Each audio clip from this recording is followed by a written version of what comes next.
क्या लिखा यहाँ पर, साथ ही साथ यहाँ पर शब्द का यूज किया गया कि कंडक्ट इस तरीके का है, उसका बिहेव इस तरीके का है कि वहां पर हमें संभावना ये लग रही है कि वो व्यक्ति क्या नहीं करेगा, झूठ नहीं बोल सकता किसी तरीके से। लिखा हुआ है फॉल्स और इम्प्रोबेबल, संभावना ही नहीं है, असंभव है कि वो झूठ बोले इस चीज। समझ में आई ना बात? तो ऐसी स्थिति उसके पास है, जैसे मरने ही वाला हो व्यक्ति, जैसे ऊपर बताया ना कि मरने वाला था या मरने वाला नहीं था, उसके बारे में बता रखा था, वही स्थिति यहाँ पे भी बताइए। समझ में आ रही है ना बात? तो ये चीज भी एडमिसिबल मानी जाएगी, जो स्टेटमेंट उसके द्वारा उस टाइम पर दिया गया। तो यहाँ पर एडमिशन टू बी प्रूव लिखा हुआ है, तो इसको वो प्रूव कर सकता है अपने पेपर में। भाई जिंदा है जब तो पेपर में प्रूव करेगा ना, अपने भरा थोड़ी ना। तो वो बताएगा कि साहब ऐसे ऐसे ट्रक आ रहा था उस टाइम पर, ये मेरे साथ हुआ, इस व्यक्ति ने देखा, इसने देखा, तो प्रूव कर दे अपने एडमिशन को, स्टेटमेंट को, मना थोड़ा ना करे कोर्ट, तो एडमिसिबल माना जाएगा। तो कोर्ट अब यहाँ पर डिनाई नहीं कर सकती उससे कि भाई तुम अपने खिलाफ प्रूफ नहीं दे सकते अपने स्टेटमेंट के अपने फेवर में, तो वो फेवर में भी दे सकता है और वो खुद भी प्रूव कर सकता है। क्लियर है चीज? देखो इलस्ट्रेशन देखो फिर से,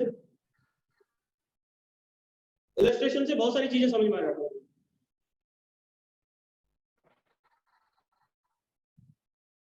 देखो डी पॉइंट देखो इसको, is accused of receiving stolen goods knowing them to be stolen। अभी स्टेट ऑफ माइंड मैंने आपको सेक्शन नंबर 8 जो है उसमें भी इस एग्जांपल को पढ़ाया था, याद हो? सेक्शन नंबर 8 में पढ़ा था ना इसके रिगार्डिंग, प्रीवियस कंडक्ट और कौन कौन से कंडक्ट बताए थे, आफ्टर कंडक्ट को क्या बोलते हैं, सब्सीक्वेंट कंडक्ट, ठीक है, फैक्टिंग इशू के रिगार्डिंग। तो वही चीज यहाँ पर भी बता रखी है, लेकिन थोड़ा सा इसे एक्सप्लेन किया है बहुत अच्छी तरीके से।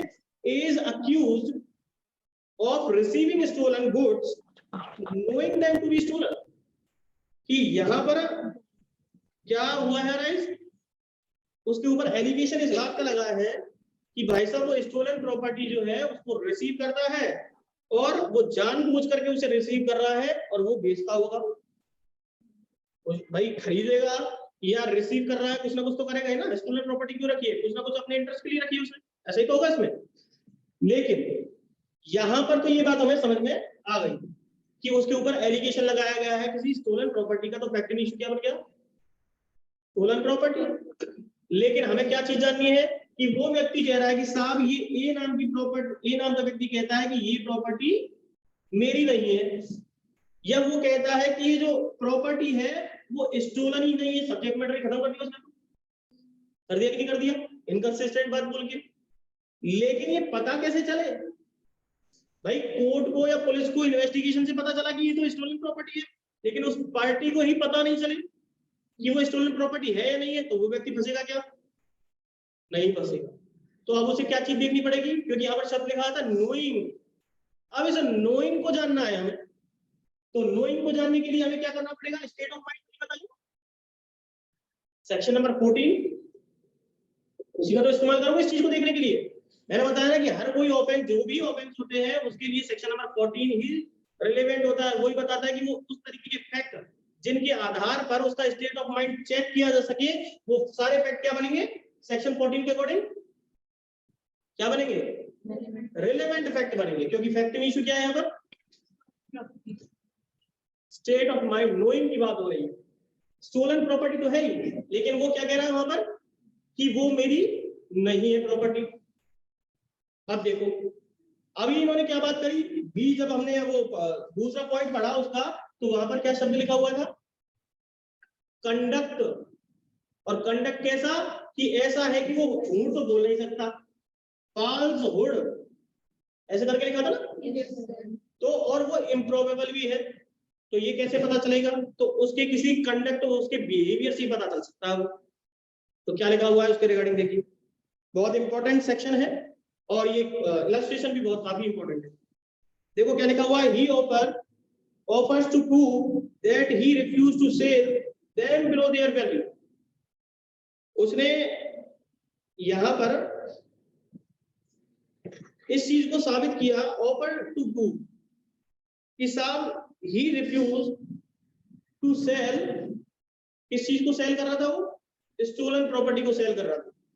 जब वो सेल कर रहा था प्रॉपर्टी को, तब उसने वो वैल्यू जो थी, जैसे चुराई हुई प्रॉपर्टी की वैल्यू कम हो जाती है ना अपने आप में। सोना अगर तुमने वैसे बाजार से खरीदा होगे तो 20,000 रुपए की एक अंगूठी आएगी, लेकिन चुराई हुई है तो आप क्या करोगे, जैसे क्या सोचोगे, जल्दी से जल्दी उसे बेच दिया जाए, सेल आउट कर दोगे। और कितने में कर दोगे? 10,000 में, 5,000 में, क्योंकि आपको तो प्रॉफिट से मतलब है।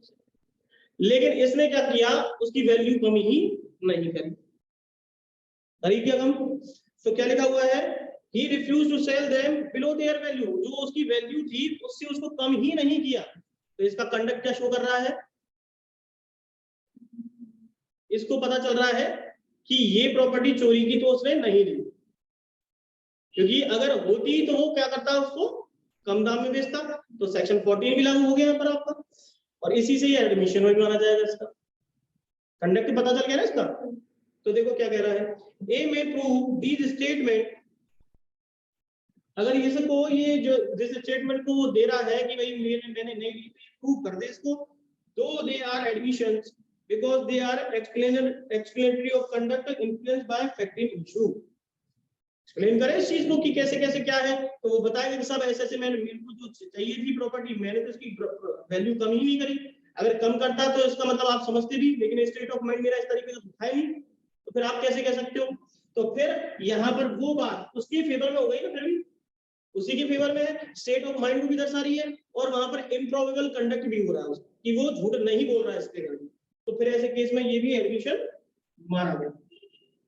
क्लियर है बात? जैसे कि मैंने ट्रक का उदाहरण दिया कि वहां पर भी ऐसा होता है कि भाई जब कोई मरने की कगार पे होना तो झूठ नहीं बोलता। तो उसने कहा कि साहब ऐसे ऐसे इसने किया, तो प्रूफ तो किसको करना पड़ेगा अपने फेवर में?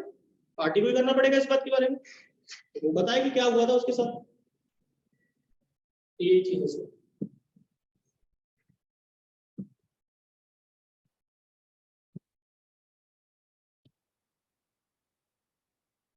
अब देखो एक और इलस्ट्रेशन है ई नाम का। ई इलस्ट्रेशन भी बहुत इंपॉर्टेंट है इसका। ये इलस्ट्रेशन इसी से रिलेटेड है जो इम्प्रोबेबल कंडक्ट की बात कर रहा है, कि उसका कंडक्ट ऐसा नहीं था जैसा कोर्ट समझ रही है कि वो चोरी करी है या एलिगेशन लगा रही है। जैसे कि काउंटरफीट कॉइन है उसके पास, उसके पोजीशन में था, उसके ऊपर एलिगेशन था कि ये कुछ ना कुछ करता है इसका, या तो ये नकली नोट बना करके बेचता है या कहीं से खरीद के लाता है, उसके पास मिले तो कुछ ना कुछ, कोर्ट तो ये एलिगेशन लगाएगी उसके ऊपर, और कोर्ट यहाँ पर प्रिज्यूम करके चलेगी इस बात, क्योंकि उसके पास मिले हैं तो कोर्ट के सामने फैक्ट आ गया। तो मेड डिस्क्रिशनरी वाली बात होगी ना, सेक्शन नंबर 4 का क्लॉज 1 पार्ट 1 है ना, मैं प्रिज्यूम की बात करता है, तो उसके अकॉर्डिंग आ गई ये बात। पहली वाली बात भी उसके अकॉर्डिंग आ गई, स्टोलन प्रॉपर्टी उसके पास मिली है, तो फैक्ट तो ये बताते हैं, तो कोर्ट भी क्या मान के चलेगी कि हाँ बिल्कुल इसी के खिलाफ है, मान लिया कोर्ट ने। लेकिन अब वो क्या शो कर रहा है कोर्ट के सामने कि साहब अगर ये काउंटरफीट होती और ये बात मुझे पता होती तो मैं इसे चेक ही क्यों करवाता किसी एक्सपर्ट से। तो इसका मतलब उसका ऐसा कंडक्ट करना, कंडक्ट इंपॉर्टेंट है यहाँ पर, ध्यान रखना। स्टेट ऑफ माइंड तो अपनी चीज अपनी जगह है ही, लेकिन वो क्या शो करना चाह रहा है कि अगर ऐसा होता, मुझे पता होती कि ये काउंटरफीट है, तो फिर मैं इसे किसी एक्सपर्ट से चेक ही क्यों करवाता कि असली है नकली है। तो इसका मतलब यहाँ पर उसके कंडक्ट से, उसका चेक करवाने से किसी एक्सपर्ट से, ये कंडक्ट ये शो करता है उसका बिहेव से कि उसको इस बात के बारे में कोई नॉलेज। तो ये अपने फेवर में गई दूसरी बात, तो ये क्या मानी जाएगी, एडमिसिबल होगी। ठीक है, लास्ट देखिए इसका, लास्ट काफी इंपॉर्टेंट है, बहुत वाइड सेक्शन अपने आप में इतना वाइड हो गया क्योंकि ये बहुत सारे प्रोविजन को इसके अंदर ले लेता है। ये क्या कह रहा है, an admission may be proved by or on the behalf of the person making it if it is relevant, otherwise there is an admission। कह रहा एडमिशन तो नहीं है, क्योंकि अब तक तो एडमिशन की बात कर रहे थे, एडमिशन तो नहीं है लेकिन उसका लिंक कहीं ना कहीं किसी चीज से जुड़ा हुआ है, तो उसका मतलब वो फैक्ट जो है वो रिलेवेंट है। तो ऐसी चीज जो एडमिशन वैसे तो नहीं हो रही है किसी तरीके से, लेकिन फैक्ट जो दर्शा रहे हैं वो कह रहे हैं कि वो स्टेटमेंट सही है और वो रिलेवेंट है, तो फिर वो भी एडमिशन मान लिया। अब बहुत सारे सेक्शन है ऐसे तो जो रिलेवेंट फैक्ट की बात करते हैं, पढ़े हैं कि नहीं पढ़े? सेक्शन 7, 8, 9, 10, 11, 12 सारे के सारे रिलेवेंट फैक्ट ही तो बताते हैं। तो फिर ऐसे कैसे? इसका एक एग्जांपल देके बताता हूं मैं। जैसे कि प्ली ऑफ एलिबाई को उठा लो, सेक्शन नंबर 11 क्या कहता है वहां पर? स्टेटमेंट देता है कि नहीं देता? क्या कहता है वो वहां पे कि साहब मैं तो उस टाइम पर उपस्थित था ही नहीं, तो उसने अपने फेवर में कही बात, लेकिन क्या हुआ, वो रिलेवेंट थी उस चीज से। और जैस क्यों रिलेवेंट कैसे थी? क्योंकि वो इनकंसिस्टेंट भी थी भाई। जो फैक्ट इशू था उसकी इनकंसिस्टेंट जाके बात हो रही थी, और संभावना भी नहीं थी कि वो व्यक्ति कलकत्ता से आकर के बॉम्बे में मर्डर कर दे। भाई उनके बीच में हजारों किलोमीटर का फासला है, कैसे मार देगा किसी को आके यहाँ पे? तो संभावना नहीं थी ना। लेकिन उसका स्टेटमेंट इस तरीके का, भाई प्रूफ तो करना पड़ेगा, क्योंकि उसने कह रखा है कि प्रूफ तो तुम्हें ही करना पड़ेगा। तो तुम कोई स्टेटमेंट दे रहे हो तो एडमिशन करोगे तो भाई प्रूफ तो तुम्हें ही करना पड़ेगा ना। लेकिन जनरल रूल क्या कह रहा था कि अपने द्वारा जो स्टेटमेंट दिया गया है अपने अगेंस्ट या अपने फेवर में, उसको प्रूफ करने की तुम्हें जरूरत नहीं होती। जनरल रूल तो ये था ना। जैसे कि डॉक्यूमेंट की जेन्युइननेस को उसको मना कर दिया था कि तुम शो नहीं करोगे, समझ में आ रही बात? लेकिन यहां पर क्या कह दिया कि यहां पर तुम प्रूव कर सकते हो क्योंकि ये रिलेवेंट है। अगर वैसे जैसे मैंने जेन्युइननेस की बात कर दी, अब ये कोई इलस्ट्रेशन इस तरीके का नहीं है, इसको तुम घुमा भी सकते हो। वो कहता है कि जेन्युइन है और मैं सर इसके रिगार्डिंग प्रूफ दे सकता हूं, मतलब कहीं ना कहीं उसका रिलेवेंट कर रहा है फैक्ट इशू से। अगर वो रिलेवेंट है तो वो भी जेन्युइननेस क्या हो जाएगी, उसकी प्रूफ हो जाएगी, नहीं हो जाएगी? तो फिर इसके अंदर आ जाएगा वो इलस्ट्रेशन की। तो इसका मतलब इसका जो कंसेप्ट है वो बहुत ज्यादा वाइड हो गया ना, क्योंकि हर एक रिलेवेंट चीज एडमिसिबल मानी जाए अकॉर्डिंग टू द कोड और अकॉर्डिंग टू द प्रोविजन। लेकिन ऐसा पर्याप्त नहीं होता। क्या एक्चुअली क्या होता है कि जब भी कोई स्टेटमेंट दिए जाते हैं पहले कंसीडर तो कौन करता है, उसे कोर्ट ही करता है। कोर्ट ही चेक करेगी कि किस सर्कमस्टेंसेस में कौन सा एविडेंस कितना रिलेवेंट है या नहीं है, और किसको एडमिशन माने और किसको एडमिशन ना माने, बताएगी कौन? कोर्ट। लेकिन एक अच्छा वकील होगा तो फिर उसका सहारा लेगा, उसको जोड़ दे, कनेक्ट कर दे, तो कोर्ट भी कुछ नहीं कर पाएगी इसमें। तो कोर्ट को भी वो एडमिसिबल मानना पड़ेगा। इसके रिगार्डिंग दो केस हैं जो बहुत अच्छे हैं 21 के रिगार्डिंग। एक तो है भरत सिंह वर्सेस श्रीमती भागीरथी, 1966 का केस है, सुप्रीम कोर्ट तक पहुंच गए। कहां से उठा? सिविल जज, जो डिस्ट्रिक्ट जज होते हैं उनकी मैटर से उठा और हाई कोर्ट गया, हाई कोर्ट से सुप्रीम कोर्ट पहुंच गया ये केस। इसमें बहुत सारे फैक्ट्स आए थे 1966। सर नेम रिपीट कीजिएगा एक बार। Bharat Singh versus Bhagirathi, landmark judgement था उस टाइम का। हुआ क्या था कि यहाँ पर 1925 में जो ये भागीरथी नाम की महिला है, इनके जो हस्बैंड है उनकी डेथ हो गई। अब डेथ जब हो गई तो ये क्या है कि इनको प्रॉपर्टी मिलनी थी, ये ज्वाइंट फैमिली में थी, तो इन्होंने सोचा कि ये प्रॉपर्टी कैसे ना कैसे मेरे हाथ आ जाए। तो प्रॉपर्टी के जो कागजात थे इन्होंने क्या करे, अपने नाम चढ़वा लिए। और क्या माना कि एडमिसिबल कंसेंट किसने दी है? उनके जो दो भाई हैं जो जिंदा है उन्होंने दिए। और उन्होंने बार बार क्या कहा कि ज्वाइंट प्रॉपर्टी है, ज्वाइंट फैमिली की प्रॉपर्टी है। तो वैसे ज्वाइंट फैमिली की प्रॉपर्टी होती है तो आज के लॉ तो है नहीं, हिंदू सक्सेशन एक्ट या कोई और एक्ट है, तो उसमें ज्वाइंट फैमिली में महिला का कोई रोल नहीं होता। पता हो तो होता है क्या? केस सिविल है कि नहीं? महिला का उसके अंदर कोई भी रोल नहीं होता। वो प्रॉपर्टी बट्टी किन में? भाइयों में बढ़ती। लेकिन उसके नाम चढ़ गई तो फिर उसका ही होगी प्रॉपर्टी, क्योंकि वो उसके नाम कैसे चढ़ी है? डॉक्यूमेंट से वैसे रजिस्ट्री हो गया चढ़ी है, तो वो तो लीगल तरीके से चढ़ी है, तो उससे तो कोई दिक्कत नहीं है। लेकिन इन उसके द्वारा क्या बार बार कहा कि ये प्रॉपर्टी कैसी है? ज्वाइंट फैमिली की प्रॉपर्टी है। तो कोर्ट ने उसकी बात को एडमिसिबल नहीं किया, और कोर्ट ने तो नहीं किया, और किसके फेवर में दे दी? किसके फेवर में दे दिया ये केस? उन बच्चों के नाम ही कर दिया। मतलब बच्चे इन द सेंस कि उसके जो भाई थे ना, जो मर गया था, उसके नाम वो प्रॉपर्टी कर दी गई, इसके फेवर में नहीं जा सकती ये केस। क्योंकि इसका ये कहना ज्वाइंट फैमिली की प्रॉपर्टी है तो ये स्टेटमेंट इसके फेवर में है तो नहीं। और दूसरा क्या है कि ये जो कहा इसने कि इनकी कंसेंट से मिली है मेरे को प्रॉपर्टी, तो वो बच्चे तो छोटे हैं, 17 साल के हैं, जो उसके भाई हैं, तो उनकी कंसेंट तो वैलिड भी नहीं होती। तो ऐसे करके उसका स्टेटमेंट वैलिड नहीं माना गया और उसकी प्रॉपर्टी जो है छीन ली गई। मतलब वो किसको दे दी वापस से, भाइयों को दे दी, उसके और भी है। तो इसको महिला को क्या मिलता, वहां पर केवल मेंटेनेंस मिलता, क्योंकि उसका वो प्रॉपर्टी की हकदार तो नहीं थी ना, तो उसको केवल उसका मेंटेनेंस मिलता। लेकिन उसने हाई कोर्ट में फाइल कर दी अपील। हाई कोर्ट ने साहब क्या किया, उसके फेवर में दे दिया।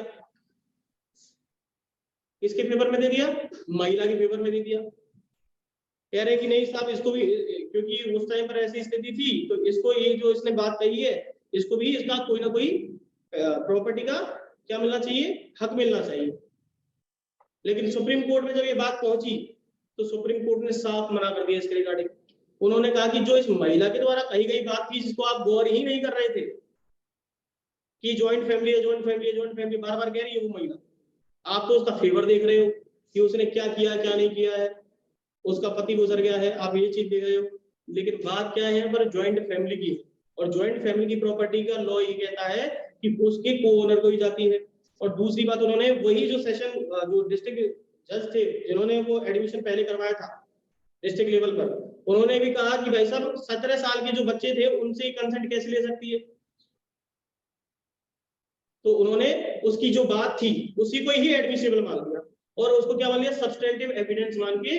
और वो प्रॉपर्टी जो हाई कोर्ट ने उसके फेवर में करी थी महिला की, वो वापस किसको भेज दी, बच्चों को भेज दी जो 17 साल के थे। लेकिन वो बाद में बड़े हो गए थे। 19 देखो ये जो है ना कब का था, 1925 में उनकी डेथ हुई थी, बाद में ये 1966 में आया। तब तो बड़े हो गए ना वो लोग। जब ये डेथ हुई थी तब वो 17 साल के थे, 17 साल के थे, मतलब माइनर थी, मेजर नहीं थे, जिनकी कंसेंट ली जाती।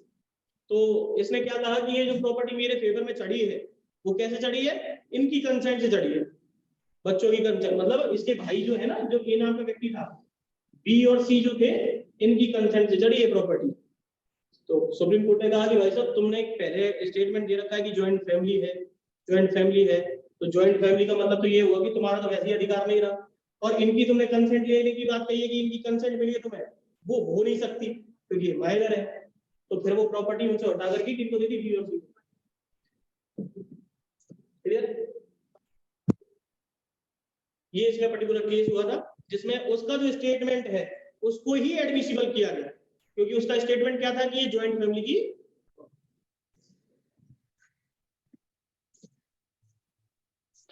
सर इसका रेशियो क्या लिखेंगे, क्या इसका जो वो रहेगा जिस्ट रेशियो सर केस का? रेशियो रिजल्ट है इसके अंदर। उसको इसमें 2-3 चीजें समझाई गई थी। एक तो कहा था कि ये जो ऐसे जो स्टेटमेंट होते हैं वो एक तो सब्सटेंटिव एविडेंस माने जाते हैं,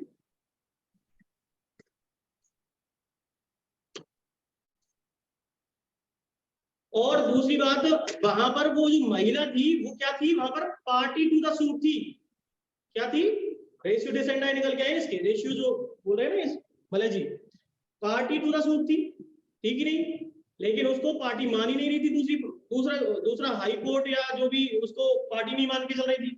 लेकिन यहाँ पर वो पार्टी होने की वजह से उसकी जो बयान होंगे, जो स्टेटमेंट उसने दिए, क्या वो एडमिसिबल होंगे कि नहीं होंगे।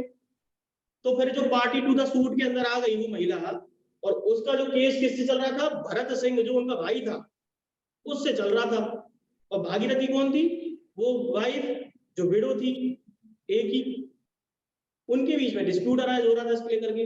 तो अब जो महिला के द्वारा जो स्टेटमेंट दिया, पार्टी टू द सूट के अंदर आ गई नहीं आ गई, तो उसका जो स्टेटमेंट है वो एडमिसिबल माना गया और ये माना जाएगा। ये सुप्रीम कोर्ट की गाइडलाइन थी।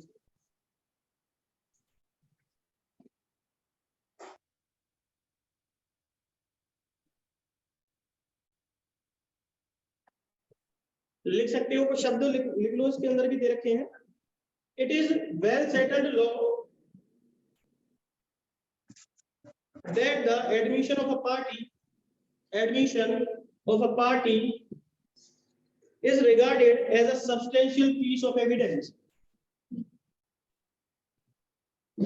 Regarded as a substantial piece of evidence.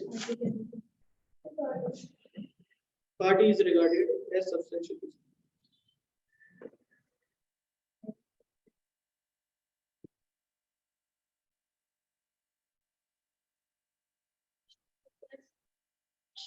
Substantial piece of evidence. या आप मान इसको डायरेक्ट लिख सकते हो कि इस तरीके के जो पार्टीज के द्वारा स्टेटमेंट दिए जाते हैं वो भी सब्सटेंटिव एविडेंस माने जाते हैं और वो एडमिसिबल होते हैं क्योंकि उस महिला ने अपने ही अगेंस्ट दे दिया था वो पहले ही स्टेटमेंट, तो वो एडमिसिबल होते हैं। ठीक है, ये अपने यहाँ तक पढ़ लिया। एक और सेक्शन पढ़ ही लेते हैं जब बैठे हैं तो थोड़ा हो जाएगा, ये स्टेटमेंट तक हो जाएगा, कुछ नहीं है ना, बस आगे तो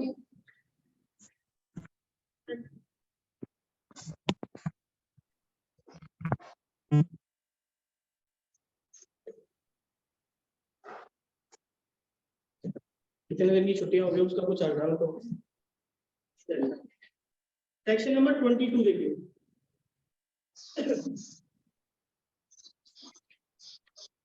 अब देखो यहाँ पर जो बात की गई है केवल ओरल एडमिशन की बात की गई। किसकी बात की है? Oral admission. ओरल एडमिशन का मतलब ओरल स्टेटमेंट ही है, कहीं ये कंफ्यूज मत करिए ना कि ओरल एडमिशन की अलग से चीज होती है। एडमिशन का मतलब स्टेटमेंट हो गया ना, और ओरल का मतलब आप जानते हैं कि वो मौखिक तौर पर एडमिशन कर रहे हैं। लेकिन यहाँ पर बात किसकी है कि when oral evidence admission as to the content of the document are relevant. किस बात की बात हो रही है? डॉक्यूमेंट की बात हो रही है। डॉक्यूमेंट की डेफिनेशन आप पहले पढ़ चुके हैं, लेकिन ये बात किसकी कर रहा है? कंटेंट ऑफ डॉक्यूमेंट क्या होता है ये आप जानते हो कि नहीं जानते? सेक्शन नंबर 3 पढ़ा था। हर एक चीज जो भी मटेरियल के ऊपर लिखी हो, लेकिन वो किसी इंटेंशन से लिखी हो, उसका कोई ऑब्जेक्ट होना चाहिए, तभी जाकर के क्या बनता है डॉक्यूमेंट। क्योंकि कोई किसी पर्पस से तो रिकॉर्ड करते हो ना किसी चीज को। भाई आपके पास आप किसी चीज को लिख रहे हो, कोई भी एंट्री कर रहे हो अपने बुक के अंदर, वो किस लिए कर रहे हो? उसका पर्पस तो होगा ना कुछ। क्यों कर रहे हो? कि उसे रिकॉर्ड में रखा जा सके और बाद में कभी जरूरत पड़ेगी तो आप उसे देख सकते हो। यही तो मतलब है। इसका मतलब इंटेंशन और पर्पस हो गए नहीं हो गए? तो ये हो गया आपका डॉक्यूमेंट। अब इसके कंटेंट को लेकर के कोई सवाल या क्वेश्चन रेज हो जाए तो कह रहा है कि उस केस में क्या आप ओरल एविडेंस दे सकते हो? Oral evidence in the sense कि ओरल स्टेटमेंट दे सकते हो, देना तो एविडेंस ही है, लेकिन वहां पर क्या स्टेटमेंट इस तरीके का दे सकते हो ओरल? या डॉक्यूमेंट के लिए आपको डॉक्यूमेंट ही देना पड़ेगा? तो यही इसको बात बता रहा है कि सेक्शन नंबर 22 में क्या होगा और क्या नहीं होगा। तो ये कहता है कि अगर आपने ऐसा कुछ किया कि किसी डॉक्यूमेंट के कंटेंट को लेकर के ओरल एविडेंस एडमिशन देने की बात की, तो वो इररिलेवेंट मानी जाएगी। कैसी मानी जाएगी? इररिलेवेंट। देखो लिखा हुआ है यहाँ पर, oral admission as to the content of document are not relevant. वो रिलेवेंट नहीं मानी जाएगी। क्योंकि अगर आप किसी चीज के कोई डॉक्यूमेंट के बारे में बात कर रहे हो कोर्ट में कि साहब ऐसे ऐसे मैंने उसके अंदर ये चीज देखी थी, कोर्ट क्या कहेगी? डॉक्यूमेंट कहाँ है? आप कहोगे नहीं साहब मैंने तो देखी थी, तो आपके स्टेटमेंट को कोर्ट मान लेगी क्या? एडमिसिबल कर लेगी क्या? कोर्ट को प्रूफ तो चाहिए। आप तो हवा में बात कर रहे हो ना कि साहब ऐसे ऐसे कोई विल बनी हुई थी उस टाइम पे मैंने देखी थी, उसके अंदर सब कुछ लिखा हुआ था। लेकिन कोर्ट कहेगी कि भाई साहब उसका एग्जिस्टेंस है कि नहीं, जिस फैक्ट की बात कर रहे हो। तो इसलिए क्या कह दिया इसने कि ऐसे कोई ओरल एविडेंस किसी डॉक्यूमेंट को लेकर के अगर है तो आप नहीं दे सकते, तो वो रिलेवेंट ही नहीं। क्यों नहीं है? क्योंकि उसकी एग्जिस्टेंस ही नहीं है। तो अब एग्जिस्टेंस की बात होती है कि एग्जिस्टेंस होनी कैसे चाहिए, तो आप कोई ना कोई प्रूफ तो दो। देखो कैसे देखो, इसके रिगार्डिंग देखिए क्या कह रहा है, until or unless or until the party proposing to prove that। जब तक कि, अब इसका देखो ये तो हो गया जनरल रूल कि नहीं माना जाएगा, लेकिन एक्सेप्शन क्या हो गया इसका कि कब कर सकता है ऐसा? तो कह रहा है कि साहब अगर कि proposing to prove them show he is entitled, underline कीजिए शब्द को, entitled शब्द, he is entitle secondary evidence. Secondary evidence क्या होता है? ये केवल तब दे सकता है कि जब उसके पास कोई सेकेंडरी एविडेंस भी हो। इसका मतलब उसके पास प्राइमरी तो है नहीं तो वो उसे नहीं दिखा देता कि फिर ओरल एविडेंस की जरूरत ही क्या पड़ती। लेकिन सेकेंडरी एविडेंस होता क्या है, इसको कहां में पढ़ोगे? सेक्शन नंबर 65 में। वैसे तो सेक्शन प्राइमरी में बता रखा है 62 में ही कि कौन से एविडेंस होते, तो दो तरीके की बता दी, प्राइमरी और सेकेंडरी। ठीक है, फिर एंटाइटल की बात भी जो है कहां बता रखी है? 65 में, कि कब कोई व्यक्ति जो है सेकेंडरी एविडेंस के लिए एंटाइटल हो सकता है। तो एसेंशियल एलिमेंट कहां मिलेंगे आपको? 65 में। तो आप चाहो तो सेक्शन के साथ लिख सकते हो, रीड विद सेक्शन नंबर 65। तो इसका मतलब हवा में तो नहीं चल रही बात, तो इसका मतलब आपके पास वो नहीं है तो उसकी कॉपी तो होगी, तो कॉपी दो और बोलो जो तुम्हें बोलना है, तब हम उसे एडमिशन मान सकते, क्योंकि वो अब रिलेवेंट हो गई। इसलिए लिखा हुआ है कि he is entitled to give, entitle के बगल में लिख सकते हो चाहो तो, मैंने जैसे लिखा है 62 और 65, ये ध्यान रखना। Evidence of content of such document under the rules here after content. Here after content का मतलब है कि इनके अंदर जो रूल रेगुलेशन बता रखे होंगे इनके रिगार्डिंग, कंटेंट जो है उसके अंदर। दूसरा, unless genuineness of the document, underline कीजिए, दो शब्दों के ऊपर आपसे क्वेश्चन पूछा जाता है। सेक्शन नंबर 22, कब रिलेवेंट एविडेंस ओरल एडमिशन कब किए जा सकते हैं, कौन से केस में किए जा सकते हैं? तो पहला तो जब आप एंटाइटल हो सेकेंडरी एविडेंस देने के लिए। दूसरा कि जब क्वेश्चन उठ जाए उस कंटेंट ऑफ डॉक्यूमेंट के रिगार्डिंग, उसकी जेन्युइननेस पे अगर क्वेश्चन उठ जाए, कोर्ट ही क्वेश्चन उठा रही है, पहले तो आप ला रहे थे, अब क्या कर रही है? कोर्ट क्वेश्चन उठा रही है। इसका मतलब क्या हुआ कि कोर्ट क्वेश्चन कब उठा रही है? कि उसकी एग्जिस्टेंस के ऊपर ही सवाल उठ गया कि है या नहीं है। पहले तो खुद ही आप हवा में बात बना रहे थे, इसका मतलब डिस्प्यूट है तो कुछ ना कुछ तो हुआ होगा ना। तो इस चक्कर में जब जेन्युइननेस के ऊपर सवाल उठाए किसी चीज के ऊपर, तब आप ओरल एविडेंस दे सकते। क्लियर?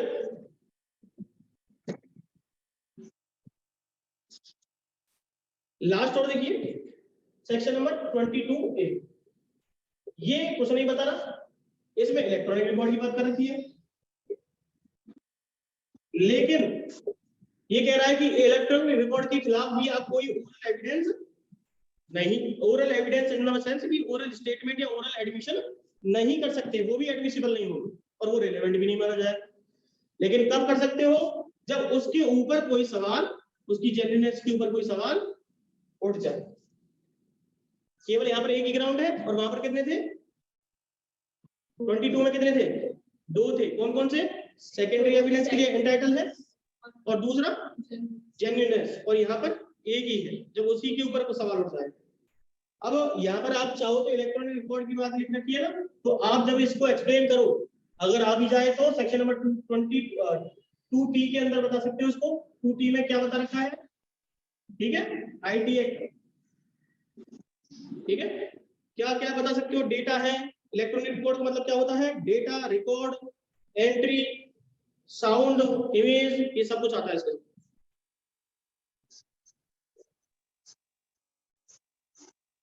अब सेक्शन नंबर 23 पे देखिए, बस समझाऊंगा, इससे आगे नहीं बढ़ाऊंगा। तो बहुत ज्यादा हो जाएगा, क्या हुआ?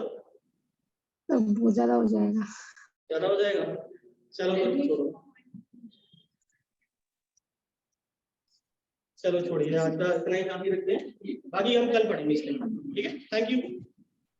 Thank you sir. Thank you sir.